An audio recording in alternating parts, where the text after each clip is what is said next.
Welcome to the first episode of I Am You, You Are Me. My name is Chris of Chris and Retro YouTube channel. I have joining me former U.S. Congressman Tom Reed and licensed real estate agent Samantha Engebret. This is a work that was born out of Tom's actual idea, and we got together and realized we're all fellow travelers. And so this is the start of a much longer term project. We're together realizing that all of us need each other to kind of get through our good times and celebrate our bad time, get through our bad times and celebrate our good times. So with that, I will turn it over to Sam. You want to introduce yourself and your interest in the project?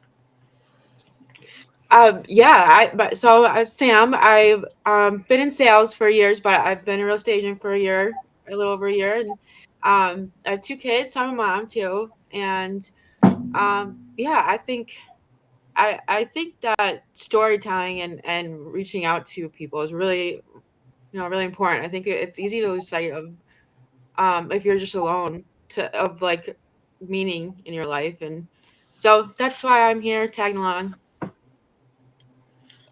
I appreciate it. And Chris, I appreciate you taking the lead on this, and Sam joining us. I'm Tom Reed, and former member of Congress, served for 12 years in our nation's capital, and I've embraced my sobriety over 8 years ago. And I will just tell you, this journey, I've come across some wonderful people like Sam and Chris and so many that are fellow travelers. And through the journey, one of the things I recognize is and talk to people at their best of times and their worst of times. And I've shared with them all the time that I am you, you are me. We are all human beings in this journey. And by sharing our story, by going through this, so we're presenting here as a project of recovery, but also just to be real, to share our story so that people understand they're not alone. You're never alone. And as you go through it, you'll see from our experiences, as well as those as we'll highlight here, that this is an amazing world, and it is up and down, dark and bright, but at the end of the day, it's about moving forward in a sober way that allows you to really embrace life on its terms and enjoy life at its maximum amount. Yeah, well said, Tom. On this, we're working through formatting and things that we want to do in terms of approaching how we get this message across. But what we decided to start is just some select videos. Tom, Sam, and I, we collect these videos and store them in a shared drive. And we decided that we want to comment on some things that we've seen that have been pretty powerful. And tonight we're going to start with Chris Heron's story, a former pro basketball player. And he's going to talk about his addiction and some key points in his recovery journey. What we'd like to do is share that video and share some of our reactions to some points in this video that, for all of us, as we were previewing what we were going to do, found this to be tremendously impactful. So bear with us as we work through this first episode. I'm sure you'll see change as we go, but we think that this was a good launching point for our program. So I will share that with you guys now, and we will get rolling. So this is part of a series, the Peace of Mind series, and we're going to scan through certain key points in this video. I'll make sure I share the link of the full video in the description, so if you want to go back through and look at it in full context, by all means, we'll have it in there for you.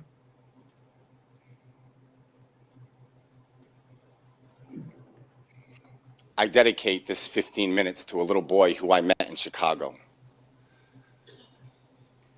Over the last 5 years, I've presented in front of almost 500,000 high school kids. And I try really hard to prevent. And 8 weeks ago, there was a little girl in the front row with a hooded sweatshirt on crying while I was speaking. After my presentation, I introduced myself to the girl with the hood, and she told me her name was Phoebe. Little Phoebe mentioned to me that she hasn't met her dad. So I took little Phoebe in the hallway, and she explained that her father had alcoholism. I gave Phoebe my email and my cell phone. And I said, if you ever need me, you contact me. Little Phoebe's 14 years old. She came back for the night presentation, and she introduced me to her best friend, Ryan. Ryan was 152 days sober at the time, and she was so proud of him. So this was a point that we wanted to stop at here. And really, the reason I had initially chose to stop in this section is because it illustrates, for me, what we're trying to accomplish here. Regardless of age, background, whatever it is that you are, wherever you're coming from, we are fellow travelers. And in this case, Chris Heron has humbled himself before a 14-year-old kid to be a fellow traveler and share his story with him. And Chris, I gotta say that also resonated with me, because here you go, I didn't know who Chris Heron was until I caught this video, but you got to put it in context. I mean, this is a world famous, top of the heap basketball NBA player who had it all from the outside looking in, and here he is now in front of a 14-year-old child who is probably his person he's looking up to. As we get into his story, and it just shows you that it's all ranges of people that come across this journey, and that share their story in a positive way. It all goes full circle. And we'll see as we go through this video, he's not loftier than these children, and we'll find out later on in the video that he's actually heavily impacted by their strength. And then there's a point that we'll stop later on. So I'm going to let the video continue here, and we'll just keep rolling through. I have my arm around Ryan on a picture on Instagram. He posted that I was his recovery hero. I never heard from Phoebe again until Mother's Day. On Mother's Day, I was sitting in TF Green Airport waiting to fly out on a late flight. And Phoebe sent me a text, the text that Ryan posted on Instagram. But the iPhone was moving still, so I knew something else was coming. And right underneath it, she said, "Mr. Heron, thank you for all you do. But we found Ryan hanging from a tree in our local park today. At 15 years old, Ryan lost his battle to mental illness. I feel personally connected to Ryan." So we talked about stopping here. This, Tom, when we first watched this video, I mean, you had called out how you could tell that this was not fake. He's just so authentic in terms of how this impacted him. I'm curious what your thoughts are on this, because I mean, this obviously shook him. Yeah, and this shows you again. Here he is talking to hundreds of people, thousands of people, as he goes on this journey as a fellow traveler in recovery, and he's sharing himself. He's making himself available by giving out his personal phone and text. And I know we've all done that. We've all reached out to people in the community. And here he gets a text while he's sitting in the airport about the loss of a 15-year-old child finally to the disease of mental illness as well as addiction. And that to me is how powerful this is. And it also reminded me that it's not all about success. This isn't a movie. This is real. This is life and death. And here you are. He's recognizing one of the failures, and we should learn from it. And he's learned from it. So I think that's the power of recognizing you're not going to just wake up and it's going to be rainbows and unicorns every day. It's a tough road. It's a tough battle, and you got to celebrate your successes, but you also have to recognize there's going to be downs that you confront along this way, and it's how you take those down moments and continue to make them positive, as Chris does as he goes forward. You know, Sam, on this too, I can't help but notice the age of this kid that had a suicide completion. You know, yeah. you had some impact in those ages as well, and you were able to push through. But it does seem at that age, I'm curious what your comments are on that, because that age for kids just seems to be so powerful and emotionally. I'm sorry, you were saying to me about the... Yeah, well, I'm just saying that you had a tough time at this age as well, 15, 16 years, you know, and how their world kind of comes around. And for this kid, the choice was a completed suicide. You know, I'm curious how that impacts you. What your thoughts are on that? Yeah, I think it's two times. It's a good point that I think life is short and can change. You know, at any moment, and I think it's, you know, good for us to you know, to reach out to others. Like when I was a kid, I think it gets into it later that I never knew who I was or you know, anything that I was dealing with. So I think it's sad, because I think at 15 you're not I didn't grow up till I don't think I'm grown up yet. So I think I'm still learning. I still think I'm a kid. So, you know, it's sad. You know, 15 was over half my life ago, you know. And Sam, and as a 52-year-old grown man, there's a little voice in me that still is that wounded child that his father committed suicide and left 12 of us all by themselves with a single mom. And I fall back in that quite often. I'm still that 2-year-old boy who lost his father. So yeah, so by that. and even that you're only 2, like, and that it's been a huge impact in your life, and I think it's 50. yeah, I think it's Yeah, 50 it's years later, important. here we are sharing, you and I. Yeah, recognizing Yeah, this. yeah, I think it's important that I think stories are really important for to learn lessons, and um I think it's we can impact each other if we choose to. We cannot choose not to, but I Well, don't think that's the right well choice. said. If we choose to. Well So said. Wise. So we're going to. So when we're talking about, here he is impacted by this kid and what happened to the kid, and then we'll roll this forward. But then it just comes to he has several just baffling points in decision making he's make, as we'll learn as we go through this video, and we can all relate to those. And I'm sure the audience is going to be able to relate to some of them as well. While it's a powerful story, you just sit back and go, man, I can remember moments when I made these crazy decisions. And we'll roll to one here that just seems a little bit tough to understand. Because I wish I could have done more. Over the last 5 years, I've shared my story 250 times a year. I've spoken in front of groups like the Patriots, the Bears, the Packers, Harvard, West Point, Yale.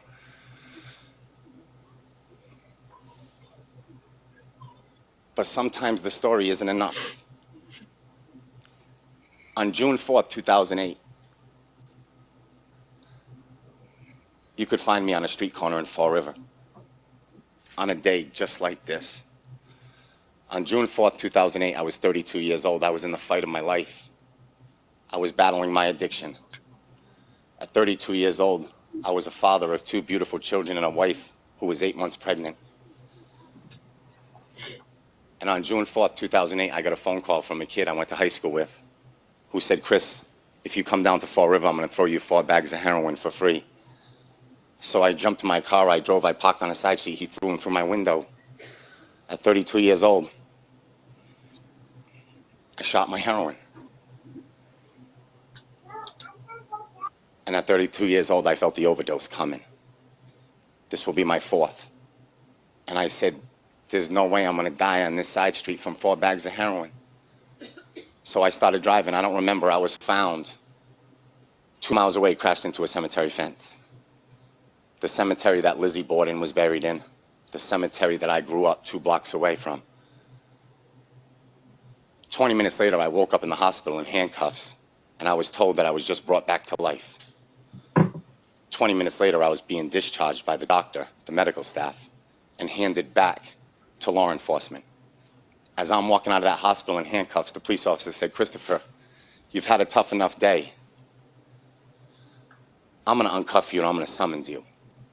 So this was an area where we talked about commenting on, but this call to the drug is just, that's something that's so hard to understand. Here you got a man with 2 young children, and yet he finds himself on a side street doing 4 bags of heroin and overdosed. And his solution is to not only do that, but to drive away and crash the car and get himself arrested. And it just, the whole context of it, you just wonder how you go from that place. And we've all done it. If you have an addiction history, we've all done these baffling decisions. But here he is finding himself waking up in handcuffs. It's just kind of crazy. And Chris, if I could, put it in context. Here's a man from the outside looking in. He's a professional basketball player, made millions of dollars, and he gets a phone call, and a voice summons him to go shoot 4 bags of heroin, and goes into an OD situation. It just it blows my mind even today. Some of the things as I went through my journey that I cannot believe. I would think that's what I needed to do at that moment. But it's the power of the addiction. It's the power of that voice. It's the power of that call that I think we've all faced on this journey. Yeah, and I think he goes into how he never knew himself, and I think he was also like the top scorer on his team even more. But he was using drugs while he was doing this. So. Yeah, he was definitely not an average player. No. Excellence was in him. So that's, as we talked about this, addiction. I mean, this show is not just about addiction. It's talking about us going through all kinds of life things and making sure that we're there for each other. But addiction doesn't care who you are or how good you are at anything. It doesn't care. It can take anybody out. And that's It's why actually harder even for like doctors and pro basketball players because they have, they have the certain status that they hold, and they can't admit that they. For him, it was heroin, but whatever the case is. And that's why the logo, if you would, for us, I am you, you are me. It goes right to the heart of it. You can be a world leader. You could be a junkie on some park bench in New York City. There's no difference. The journey, there's a commonality of the journey that is so powerful that I hope we're sharing with people to say, you're not alone. We're with you. Yep. So we will. I skipped forward ahead to the next section here we talked about, and this is where, his own mind starts to take over relative to his own thoughts about the value of his own life. I'm going to walk to my friend's house. I'm going to grab his gun. I'm going to stick it in my mouth, and I'm going to blow my head off. Today, I will kill myself. Today, I will finally end this nightmare. Not for me, for my poor family. And as I'm walking out of that hospital thinking about suicide, I hear this nurse yell. So that's the part too that really is just I struggle with suicidal ideation, is because when you get in that mindset, it sounds noble to say you're doing it for somebody else, but you're not doing it for somebody else. You're doing it for you. You're doing it for you, and it's not doing it for anybody else. But it does. We put that veil out there so it doesn't seem so selfish. And I appreciate, Chris, you peeling that back, because when my father killed himself, and that was a secret we never talked about till years in my later in my life, as I dealt with my own addiction and issues of that nature. And I've had those ideations. I still get them at times where you get that voice saying, "Oh, just it's not worth going forward. Just put yourself out so that you take care of your family." That's all bullshit. That's not that is just taking the easy way out. But I recognize it. I want people to understand, recognize that voice there, but recognize you got to get through it. You got to stay strong. You got to get through it, because you got to get through that moment. Yeah, because what you're saying is that the like my dad's sister, who she killed herself before I was born, but she had many suicide attempts. It got to the point where my grandma had signed something not to revive her, if she dies. And she did ultimately finally kill herself, but she got shot in the eye before, like it happened, and even though it was pretty obvious that she was really trying to kill herself and that she did succeed in the end, it was still really hard on the family, and it impacted everybody, so it's even when you're prepared for it, it's not good. Yeah, and I think what you get into, and what I'm trying to articulate to people is the empathy. I know that voice. We all know that voice, and we rationalize it to think what we're doing is the noble thing by committing suicide. And in reality, you just stay in there, because the truth will come to you, and it will unleash that pain, because you're doing it for yourself. You're doing it to alleviate your own pain, not for that noble cause. And that's that rational voice that the devil or whatever gets in your head and think you're doing the right thing, when in reality you just got to fight through it, stay with it, and there's a lot of us that will embrace it. You're a perfect example of that, Tom, because your dad killed himself when you were 2, and you were greatly impacted by that. And all of us that have kids, it's not, our kids aren't gonna, they're not gonna be like, "Oh, I understand why she killed herself," or that's. Well, in 40 years, Sam, it was the secret that nobody talked about. Everybody, we pretended that it was an accident where he just died of carbon monoxide poisoning in a garage where the doors were shut in the middle of the winter. Sam, tell about that. I didn't know. So, Tom, this is really interesting. Sam, share with how you're. Well, we just happened to be talking about this last night, because I can't remember. So I just remember that she had tried. She pulled a gun on a cop trying to get herself shot, and she did get shot, and she got a glass eye, but she lived through that. And then she went to Men in Ponds and put a rag in the tailpipe and died and that's how she finally died. Carbon monoxide poisoning as well. It's interesting that the correlation there between the two of that. Nothing happens by coincidence. No, Yeah. let's just look at what's actually happening here. The same rationale that says, okay, I'm going to take my own life for somebody else is also the same rationale that says I'm just going to do this drug this one time because I've got 10,000 reasons why I should do it. And then 4 bags of heroin later, here he is overdosing. You know, I mean, we justify, or just that one drink. I know for me, one drink is going to be a problem because I will continue to drink. I can justify it and say, well, I could just have one. I just need to relax. That's an impossibility for me. Mm-hmm. One will never happen for me. Yeah. But I can justify that one. So let's continue here. We're going to get into a pretty powerful section here relative to the intervention of somebody else in his life. And we had some pretty lively discussion about higher power. And for the audience, regardless of what your position is on it, we're going to dig into this a little bit. Yelling my name, asking me to come back. When I turn around, she was in her 50s. I waved her off. I kept walking, and she said, Christopher, please don't wave me off. I went to high school with your mother. My mom died at a young age. I said, ma'am, no disrespect to you, but please don't bring up my mom. She said, no disrespect to you. Your mom is talking to me right now. She's begging me not to let her little baby leave this hospital. And please try and get her little boy some help. You were born in this hospital, Chris. Let me do your mom, my dear friend, a favor. I turned around, I walked back in, I sat with this nurse and cried my eyes out at 32 years old, listening to her be rejected by treatment centers all over New England. So we talked about this intervention just out of nowhere. So this friend came out of nowhere, and the timing, think about the timing of this. I have to place myself there. And here's a man that certainly didn't plan to overdose, certainly didn't plan to get arrested, certainly didn't plan to get an appearance ticket versus going to jail. None of that was planned. And then at the exact time he's walking out of this hospital, here comes somebody that wants to intervene that happens to know his mom and is feeling called to intervene in his life. So let's talk a little bit about the higher power component of this thing and some of the things we were talking about earlier. You know, we touched on the fact that we are all believing in a God, a living God, but there are others that believe other things. And so, you know, Sam, you had made some points relative to atheism and agnostic approaches to things. I mean, what some of the comments you made earlier, I'd like you to share some of that with the audience.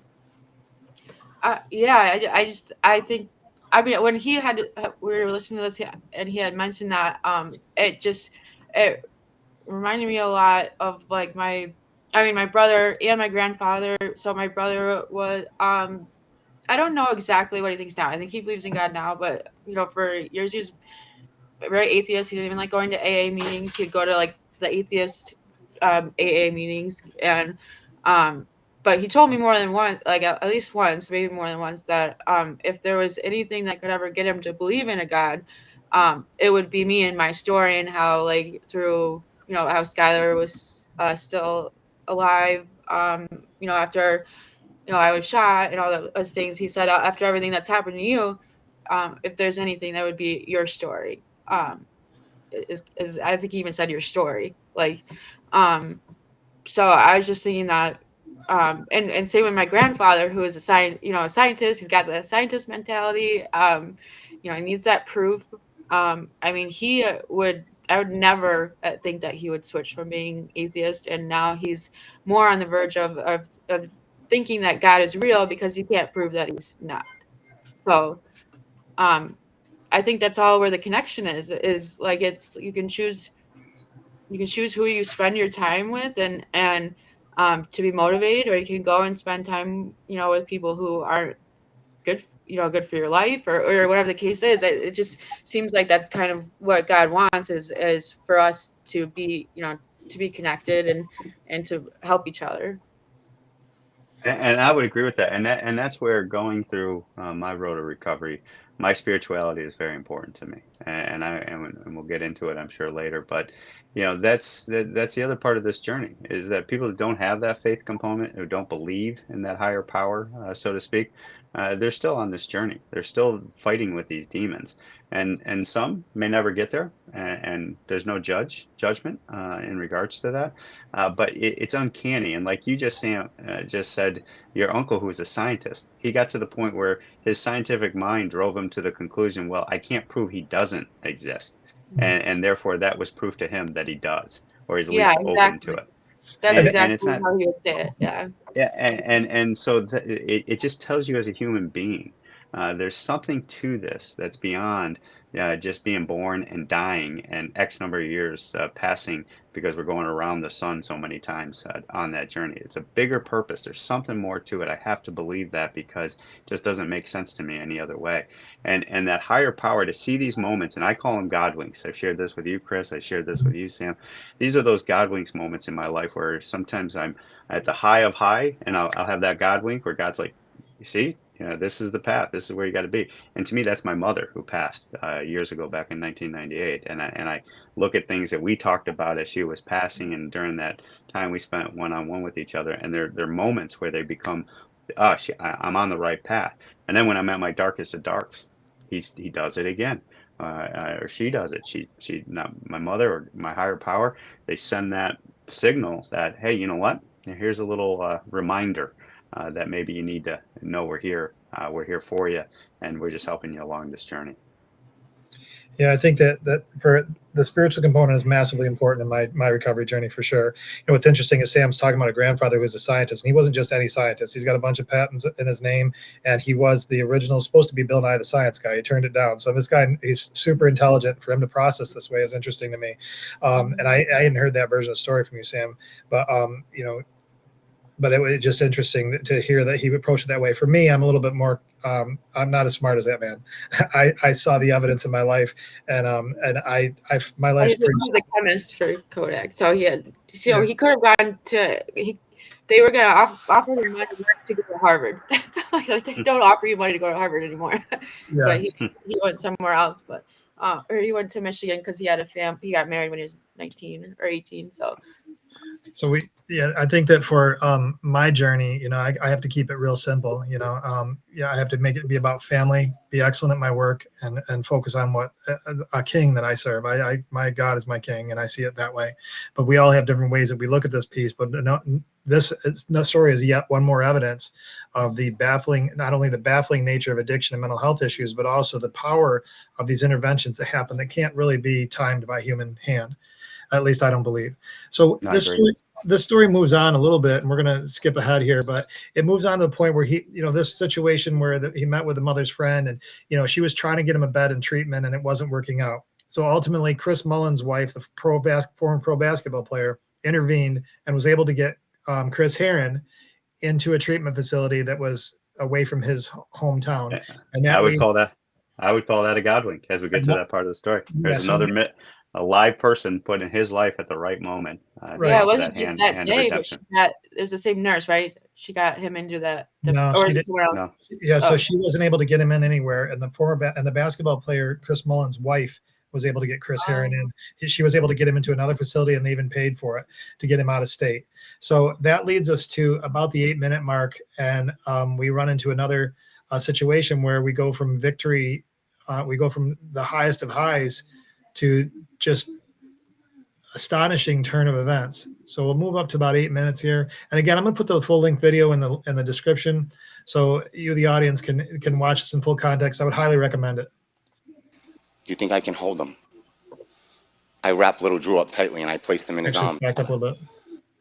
So this talks about how my third child, little Drew, coming to this. So to this point, Chris Heron was in rehab. He was able to get a special dispensation to drive to go see the birth of his third child, and this is where we find ourselves in the story. And he had been there for 30 days. What's that? He had already been in rehab for 30 days at this point, so he had a good little chunk of time there. But yep, that's a good point. First birth as a sober father. I was so proud of that. Third child, first birth as a sober father. So proud of that. Please hang on those words. That moment, I ran into our room, I rocked him and stared at him for 8 hours. 8 hours into it, a nurse comes in. She said, there's 2 little ones coming up in the elevator. They can't wait to meet their little brother. Little Chris is 9, Sam's 7. They come flying in. Little Chris sits down on the side of me. He looks up at me and he says, Dad, do you think I can hold him? I wrapped little Drew up tightly and I placed him in his arms. I walked up to my wife, I gave her a kiss and I said, I've been in this room for 8 hours. I'm going for a walk. I'll be right back. I never came back. He went from if I roughly estimate the timeline, on June 4th, 2008, he overdosed, his fourth overdose. Roughly 30 days later, he's been in rehab and he's clean and sober. He's now witnessing the first first time he's seen his newborn child of his third child sober. He spends 8 hours with a child, and he's gonna quote unquote be right back, and never came back. The moment was too big for me. I walked out of Women's and Infants. I walked up to a liquor store. I bought just a little vodka. By the time I got back to the hospital, I finished the bottle of vodka. I called my drug dealer. He picked me up, and I was gone. Just 30 days earlier, I was pronounced dead on the side of the road. 30 days later, I'm back on the streets. The next morning, when I walked into Women's and Infants Hospital, my wife was sitting up in bed crying with the kids. She said, "Chris, I can't tell you how many times you've broke my heart, but this is the last time I let you break theirs. I called the police. They're on their way. If you stay, you're going to get arrested.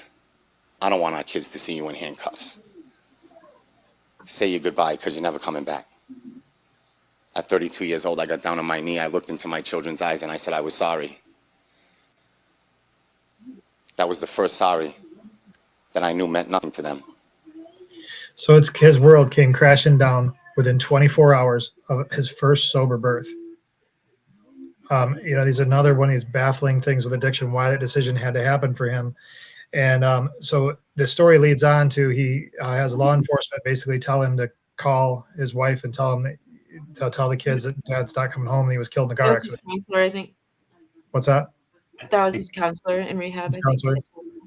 And Chris, I got to tell you that's the other story of addiction that is amazing to me. Like he gets to the point, and this is where I thought when I first saw this story that this was going to be the fairy tale moment, that he was going to like wake up, hold his child for 8 hours, and all of a sudden now he's going to be on a life of sobriety for the rest of his life. But yet he chose a different path, and the voice called him back to it. And you can analyze that, you can psychoanalyze it, but it just at the end of the day, it shows the power of the addiction. That is not a fairy tale. He's a normal human being. He's me. We are him.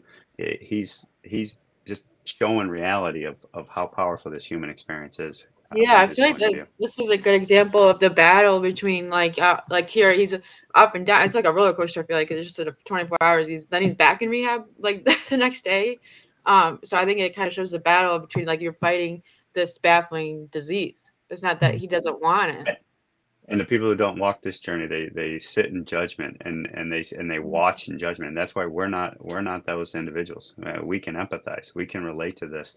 And people are like, wow, how can this happen? Why would somebody do this? They have everything available to him. He's finally got that fairy tale moment, but it's not resolved yet. And that I think is where you're going to next, Chris, in this story. It is. So keep in mind the context we're looking at here. 6 overdoses on June 4th, 2008. Fourth overdose. 30 days later, he's been in rehab. He got the gift of rehab through what we consider a higher power intervention. All the timing worked out. He got a rehab program. He has a third child born, his first sober child. He goes to the hospital and has to leave the hospital, and he's back in trouble again. And now he finds himself back in rehab with a counselor tell the wife to explain to the kids that he quote unquote died in a car accident. And here we find him walking out of the office at what he describes to be the worst night of his life. This is office on what seemed to be the worst night of my life. I walked back to my room in that treatment center, and amongst 12 men, I walked up to the edge of my bed. I dropped to my knees and I started praying. That day was August 1st, 2008. By the grace of God, and one day at a time in my life. August 1st, 2008 is my sobriety date. I thank God every day for that man's words. So I want to point on this one, and this is something that on the show I do on Chris and Rucho, this is actually Sam came up with my slogan, closer than it appears, and she was the one that gave the concept of the show heart of what it is. This is perfect evidence of it.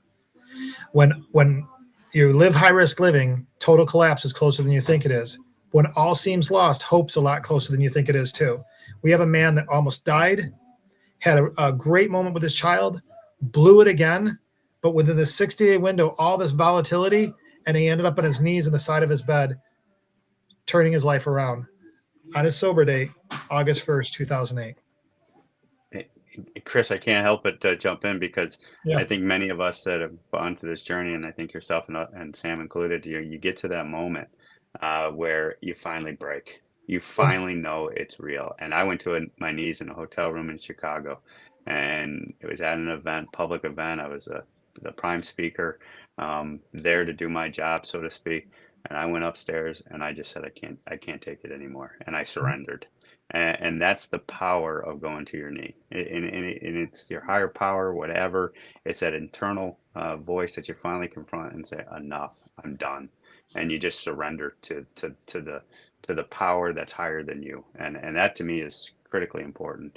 That moment I'll never forget, because from that moment forward, I knew, yeah, I'm not going to be perfect. There's going to be ups and downs that happen beyond that. But from that moment forward, I knew I turned a corner, and the corner starts one day at a time, like he says. And I know that's an acronym. When I went to AA meetings and 12 steps, I didn't understand what that was. But you're sometimes second by second, minute by minute, day by day, and it's okay, because it's all part of the journey of surrender.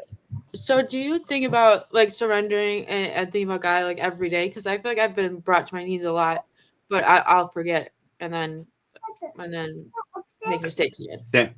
Sam, I agree with that. I mean, for each individual, it's different, in my humble opinion. And some fall to their knees multiple times. I felt, I had that initial moment, and then it's a roller coaster, like Chris was saying, up and down, in my humble opinion, where you're going to have days where you're going to get back on your knees, and it's just for different purposes, rather than have that moment of break and into recovery.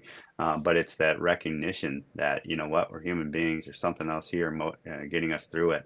And by doing that, you humble yourself, you set that pride apart, and you recognize, you know what, we're just regular human beings on a journey together. And I keep going back to I am you, you are me, to tell people, there's no difference between any of us.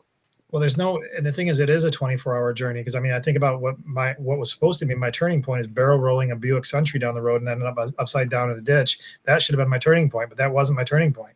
My turning point was literally a run up a hill many months later, where as you said, I just couldn't take it anymore. We have to get that point where we just can't take it anymore. It can't be part of our life anymore. That has to be. And the other parts of this story, Chris, where some people, they choose to end it. That 15-year-old kid who hung himself on a tree. He had his whole life ahead of him. And that's the moment. And I know there's people out here watching that are probably dealing with this. That we know you're not alone in that moment. We're here. You got to push through it. It's so hard, but you got to push through it. And there's light at the other side of the tunnel. Right. Yeah, absolutely. That's a good point. So I'm going to move it forward to about the 1438 mark. And so I'm going to describe for you guys where we're at. So he's doing a presentation in front of a bunch of kids, and a group of kids came up to him and said, we're the sober group in school. And there's a group of 4 or 5 kids that are there. And, he went to hug the child, just kind of like a recognition of what it was. And all the other kids started mocking the child. A very powerful moment in his story here, because here he was 35 years old trying to comfort this little kid, and ultimately finding that this kid was actually stronger than he was. Even being mocked. And I'll play this here at roughly 14:30 or so, and hear this portion of the story. Made fun of, laughed at, and peer pressured. But at the end of the night, as I was throwing Visine in my eyes, gum in my mouth, washing my hands so I could get past my mom, here he's describing his teenage years when he was drinking. Prior, he described the sober group, and now he's describing as a teenager how different it was as he was a kid. Across the room, and I would say to myself, we can laugh at him, make fun of him, and peer pressure him. But the reality is, those kids have something we're missing. There's something special inside those kids that I don't have. They're happy with who they are. They're happy with who they are. Here he is coming as a presenter to these kids to talk about his story, to try to provide them hope and help. And as he's comforting this child, the kid declares that his sobriety and is going to stay sober. While being mocked, he's finding strength from the child being mocked. I find that so interesting, that he's wanting what they have. He's a grown man learning the lesson from a 14-year-old child. And that child is truly the adult in the exchange and the inspiration. For sure. I'm not. They can go out every Friday and Saturday night and not change. I can't. And because of that one little girl's courage, we started Project Purple. Project Purple is our educational arm to the Heron Project. This year we had 500,000 kids involved. We want to be different, unique, and talk about the first day instead of the last day. You know, it's not easy doing what I do. 250 times a year, I have this thing gripped like I'm gonna drop it, because I know how much it matters. I know the power of sharing a story. I know the difference it can make. I had no idea 5 years ago when I began that I would find my greatest strength in my struggle, that I could make a difference in people's lives, and the pain and suffering that I endured was going to be okay. One woman, Liz Mullen. One nurse, Diane Reed. And one little girl in a purple t-shirt has changed my life forever. So this is about the end of the presentation that he has. But, you know, one of the things that we talked about with this is that he just gave a list of fellow travelers. And his counselor. Forgot his counselor. That was a big one. Yeah. But the thing is that he this list of fellow travelers impacted his life in such a great way. He couldn't do it alone. And think about the multiplier effect. That's to everybody who's listening to us. You know, he named 3 people and then himself. And then he's leveraged millions of people into happiness and sobriety and finding themselves and centering themselves so that they can have a life that they can pass on to millions of others. That's yeah, why, I love that Project Purple thing, because it's well, kids, it's obviously your childhood is such a it plays such a huge role in your life. But not only that, like if you can actually stay, like especially if you got addiction in your blood, like your parents, or if you can actually stay completely sober up until like you're 18, 19, 20 years old, you're more likely to not be an addict. I mean, I started using drugs when every drug I could get my hands on at 16. I mean, I never developed my brain. Like your brain stops developing at that point, you know? So I think it's really, honestly, you might be making a difference with that, because like it gives some kids the courage that they need, maybe, to, you know, not find themselves in the wrong group of friends. and not only just that, I totally agree everything you just said, Sam, but also that regardless of where you're at in the journey, 15-year-olds to 15 to 52-year-old like myself today, you're going to continuously go through that. You're going to continuously go through it, and we're all the same. It really, yeah, you're different aged, but it's the same wrestling that is always there. But at the end of the day, once you conquer it and you pass it on, it's millions of people that you can make a positive impact on. Yeah, I agree. So, you know, this video is powerful to me. I've heard some of his story before, and I think it was incredibly powerful. And I'm hoping the audience enjoyed what we're doing here. We went a little longer this time than we probably will in future videos, but you know, like I said, we're kind of working out the kinks on some of this stuff. But we hope you guys enjoyed this. Look for future videos. Any closing comments, Sam? No, I guess maybe just never underestimate the power of a story. That's great. And Tom? And I just appreciate we're doing this off the cuff. This is kind of riffing it. So there's no structure here other than we tried to review the video to see where we could potentially highlight some high points that we saw. But we just bear with us. But at the end of the day, join us. You are. Yeah, I am you. You are me. That's us. That's all of us. And so the more that we can do this together, the more we're going to share to millions of people a beacon of hope and give them inspiration that, you know what, the sun's going to come up tomorrow. Join us in the ride, and then pass it on to your fellow traveler. Pay forward. Awesome. Well, thanks, thanks, Sam and Tom. I appreciate you guys doing this with me, and I'm excited about seeing where we had with this. I hope the audience enjoyed it, and we will talk to you again soon.